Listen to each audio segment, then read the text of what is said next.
how to communicate with the dead with like a seance. Yeah, you think Joan's cool. Yeah. For a good long while, we think Joan's a good person. She's just trying to help out. Hello, everyone. Welcome back to the channel. Today is October 22nd.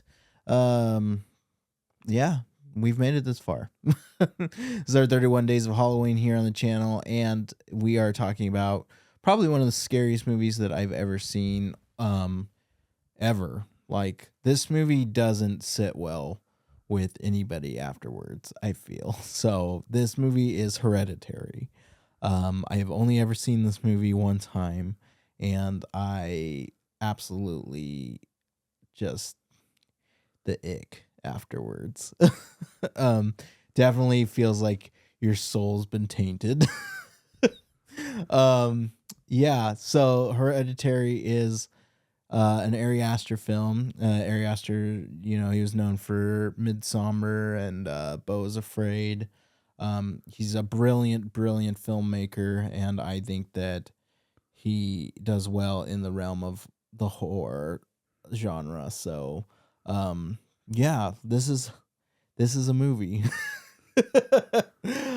Before we get too far into this episode today, I just want to remind everyone, please hit that like and subscribe button down below. It really helps us out. And if you want, you can go over to patreon.com/thecalvincam. Join one of our 3 tiers over there. It helps us out a lot. So, yeah. So Hereditary, it's just so full of so many visual and like atmospheric elements that just don't sit well with you. It's a very slow burn, but it's like it's a slow burn in the best way possible. I don't know how to explain that. Like, it's not by any means not interesting, even though it's slow. It's like the build up to the climax of this film is just so eerie, and it's great. And the payoff's great because it truly is like a build up to the last like 15 minutes of the film, maybe even 10 minutes of the film, and it's like, yeah, very unsettling. So, Anthony, this was your first time watching it, right? Yes, it was. And everybody speaks highly of this movie. Yeah. Yeah, this movie is definitely a slow burn. It is really, really well shot. Like, they killed it with the cinematography and just the way they frame shots. And the way that Toni Collette's character, which she's amazing in this movie, she holds this movie. Like, this movie is awesome with her. Like, I don't know how she didn't get, the critically acclaimed for like an award for this movie. Like, her performance is awesome. I know her from Knives Out. She's good in that movie. Gabriel Byrne, he is also really good as, her husband in this movie. He's been in 2 movies that I've seen. I mean, these are movies I've seen a long time ago. One of them is Stigmata. It's like late 90s movie. I can't remember when it came out. And one's really early 90s is Cool World. I don't know if you remember Cool World with Brad Pitt. Yeah. And yeah, so this movie, this story is really kind of tragic, and it's deep. It seems like Toni Collette's character, she creates models of different, parts of people's lives, and apparently this family's life. Like, she documents family occurrences with models. So she does this in this movie. Her mom has passed away, and she is grieving in her own way. She feels like there's so much dynamic to her character. Like, she feels like she's a bad mom because she's not, been good to her son or her daughter. Her daughter's like more close to the grandma that just passed away.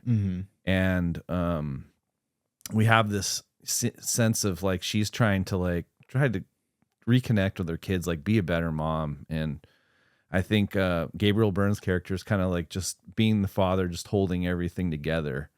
And you have this, how you have this scene where it gets pretty dark after you see that her little daughter, she's kind of strange. Like, There's definitely something wrong with her. yeah, she's cutting birds' heads off. She's sleeping outside in her bunkhouse outside. She's kind of very distant from the family. And there's a night where I don't know why she would even tell her to go to a party. She's a little girl. Like, she's not gonna. It's a high school party too. Like, it's not like. I mean, it's the only, and I don't think it's necessarily a criticism, because I think that it's just like you do crazy. You have a different thought process when you're going through like a grieving stage. So I think that she's just like, Toni Collette's character, just really wanting her family to be like getting back to normal in a way that, like, by hanging out with each other, going, making those connections stronger.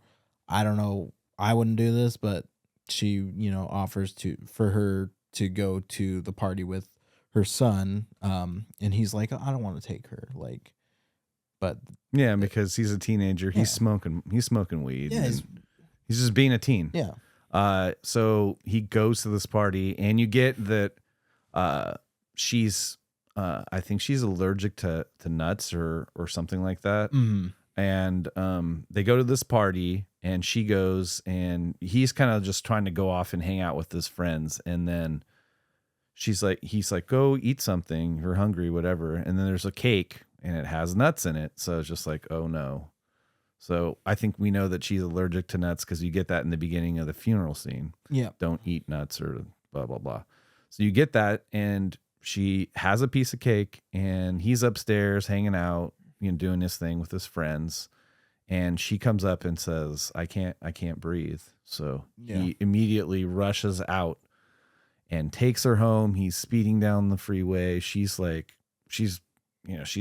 gasping for air. She opens the window, and she puts her head out the window, and there's a incoming car traffic. He's high as shit. He's driving, and he swerves out of the way to get out of the way of the car he's going to have a head-on collision with. And it's so graphic. Her head gets ripped off by a telephone pole.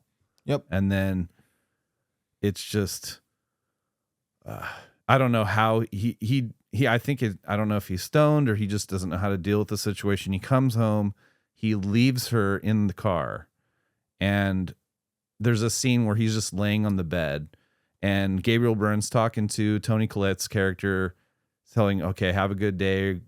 She's going to go into town or something. And she finds the body in the car, and she just starts screaming, and he's just there, like, not dealing with the situation at all. And I thought that was just like in complete like disbelief and shock. Yeah. Like, the shock from it is probably so intense that he's just like immediate dissociation. Like, you know what I mean? Yeah. So yeah, it's wild. So that happens, and then they're going through the grieving state again. I mean, she can't sleep. Apparently, she goes to just a meeting. I don't know if it's an AA meeting or whatever, just some sort of meeting where people can talk about their problems. Mm-hmm. And she meets I can't remember the lady. Joan, yeah.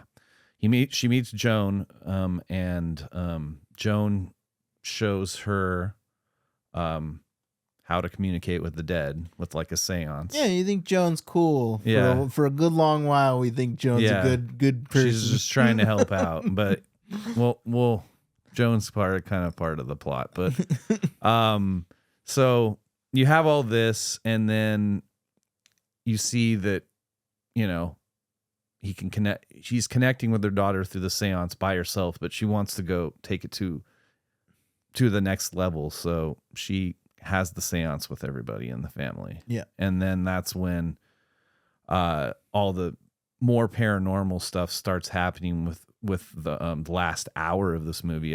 It's a slow burn up to this point. You get to that point to where uh, the son is had a traumatic paranormal experience at school, and I think it was concerning his sister, and the movie just keeps getting darker and darker and darker as we progress towards the last 15 minutes. As Calvin said earlier in the episode, it gets very crazy. Yeah, so like so the way that I interpreted this film is because she died because so the history here with sorry, I had to think for a second. So the history here is that her grandmother was a part of a cult. To summon one of the princes of hell, and it was only to take over the firstborn, or not firstborn, but is over to take over a male in the family. But I don't think that it ever happened to Peter, the son. And instead it kind of possessed her daughter. And then so when her daughter finally died, they had to transfer the possession from her daughter over to the son, and that's why he has kind of like a trippy freak out at school, where he's seeing like pretty much the demon as himself, and then he eventually like is full on possessed. Like he has a whole like scene where he's like actually being possessed in the middle of a classroom, and it's really freaking crazy. Cool visuals, cool acting. I mean, definitely some of the best performances I've seen ever. And then, it's just this, roller coaster ride for the last like 40 minutes of the film, of like the whole plot unraveling completely. And then finding out that Joan has been a member of this cult and is kind of been orchestrating everything since the mother's passing. Well, and I think her and the mother were actually friends. Yeah. No, yeah, they were. That's the thing, is like, so Joan was just like, recreating, or not recreating, but like making sure that, the plans, see fit. And then eventually the demon, or a possession happens to Tony's character, and it's so fucking scary. Like at the end, like she's in the corner and there's just a bunch of naked cult members around, and then just like full on, like once they get him, it's just full on possession, and he like is the prince, and he like floats into the treehouse, and it's really eerie because it's like fucking weird. Like it's really, really dark. Like when he gets home from school, he's like, "Mom, Dad." Before that, Tony Collette, before you get to that scene where he comes back from school or whatever, is it school or sleeping? I can't remember. But there's that whole scene where Tony wants Gabriel Byrne to throw the book in the fire. Oh yeah, but his name was in the book, so yeah, he caught on fire. So it's just so brilliantly shot too. Like when he catches on fire, you have this scene of just Tony, like just the lighting on her face, and just the horrific scream on her face. It's elegantly shot. So you have that, and then you have her on the ceiling. Yeah, dude. Creeping behind Peter, like, and then Peter goes in the basement, and her mother was. There's a part in the movie where I got that maybe the daughter dug the grandma up and put her upstairs. I don't know how the hell she did that, but that's a thing with the cemetery. When the cemetery called and said there was a defacing of the grave, someone's gone there and dug up the grave. And so you have all that from the first hour of the movie, and you see him upstairs and he sees it, and you see the creepy Toni Collette up there, her possessed, and then she's like hanging on a wire, like she's cutting her head off, and then he just fucking freaks out because all those cult members are up there. He falls out the window, and that's when his sister, like, I guess he dies and she takes over his body. Yep. And then that's how the movie ends. It's just, it's so creepy. At the end, it leaves, like you said, it leaves you unsettling. Like, this movie was like, I was sitting there like, what did I just watch? No, it's really like, fucking like scary. Like, so if people have an issue with this movie, it might be because of the slow burn, but it's all, in the end, it's worth it, because I think that this film is a masterpiece. Yeah. Honestly, like I think that this is a definition of masterpiece to me, because everything is at its most peak.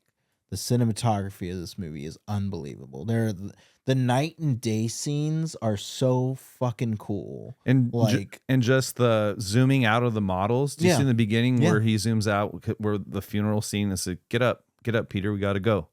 And then you have, when I think is the daughter dies, you have this scene of we descent into the ground, and then there's the whole, the earth, and you have the grass on top, and you just have this portrayal of yeah, passing on and going into the ground. Like, great it's just transitions, great sound design, the sound's phenomenal. eerie atmosphere. Like, it's not.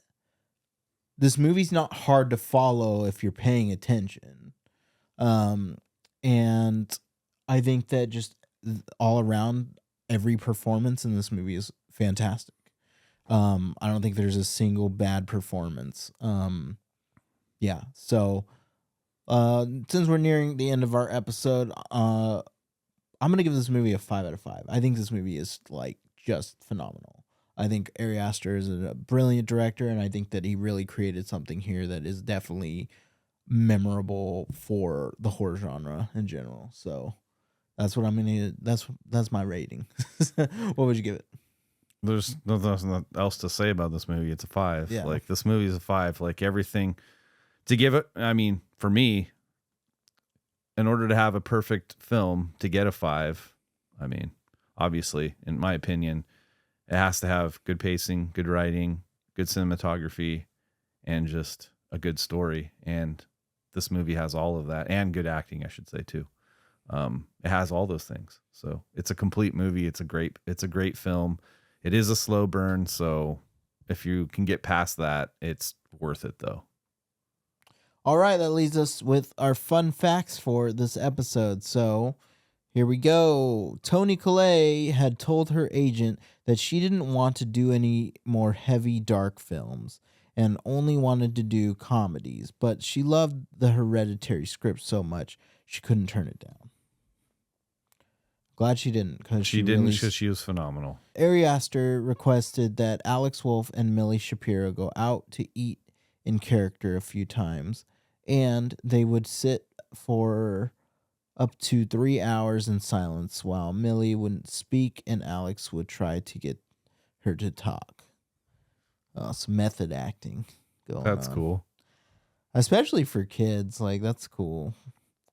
Toni Collette has called Ari Aster the most prepared director she's ever worked with. She praised him for practically having the full movie already shot and edited in his head 2 years before they even started filming. That's cool. That's really cool. He's brilliant. Yeah. And you can see it in the movie. Let's see. With Hereditary, Ari Aster wanted to make a film about suffering that took suffering seriously. He definitely shows it in this. At around an hour and 6 minutes, to make the chalkboard right on itself, the special effects team put a magnet in the chalk and put a magnet on the other side of the chalkboard to make the chalk move. It was very difficult to get a small magnet inside the chalk and make it write smoothly. Ironically, this same technique was used in the film version of Matilda, and Millie Shapiro, who plays Charlie, starred as Matilda in the Broadway musical. That's funny. That's just a funny fact. Yeah. The film was shot in 32 days and 12 hours. That's a good. After we've seen these fun facts on how fast movies are shot. And I'm just like, man, they put together these good movies sometimes in so little time. This was Ari Aster's film debut, directorial debut. So it's cool. It is cool. That's a strong start. And if you haven't seen his other movies, like, you should check out Midsommar. You should check out Beau is Afraid. I really, really love Beau is Afraid. So that's definitely worth watching as well. Alex Wolff and Millie Shapiro also had to go out in character and buy Millie a sweatshirt, and Alex had to figure out what kind of sweatshirt she wanted. More and more method acting. I love it. Alex Wolff is a huge horror movie buff, which is what convinced him to accept his role in this film. Very cool. Let's see. Trying to find. There's a lot of little ones. So Toni Collette and Alex Wolff share the same birthday. There's like a lot of little ones like that. I'm trying to find a juicy one. Let's see. At around an hour and 35 minutes in an interview, Alex Wolff explains that he wanted to actually break his nose for the scene where his character slams his head into a desk. Director Ari Aster respectfully declined that offer, and Tony Wolff and told Wolff they'd give him a soft, cushioned desk for the scene. When it was time for the scene to be shot, Wolff slams his head into the desk only to discover that the top was foam and the bottom was hard. He dislocated his jaw, which is a previous injury that the actor had for the scene. Wow, Alex Wolff trying to go hard. Yeah, that's crazy. But he broke his jaw when he wanted to actually break his nose. That's funny. Let's do one more. Okay. The symbol that shows throughout the film, particularly on the necklace that Annie and her mother wear, is a slightly different version of the real seal of demon payment as shown in old texts of demonology. The most noticeable difference is that the real symbol has 4 figures instead of the film's 3. The symbol was changed for the film because it's considered bad luck to use real demonic religion symbolism in films. Films who've used real demonic religious symbols, The Exorcist, The Omen, Rosemary's Baby, have infamously been plagued by accidents and hardships. Damn. Yeah. So that's going to be it for today's episode. Thanks so much for watching. I'm glad you've made it this far. If you've been a long time watcher, listener, we'll see you tomorrow. See you on the next episode.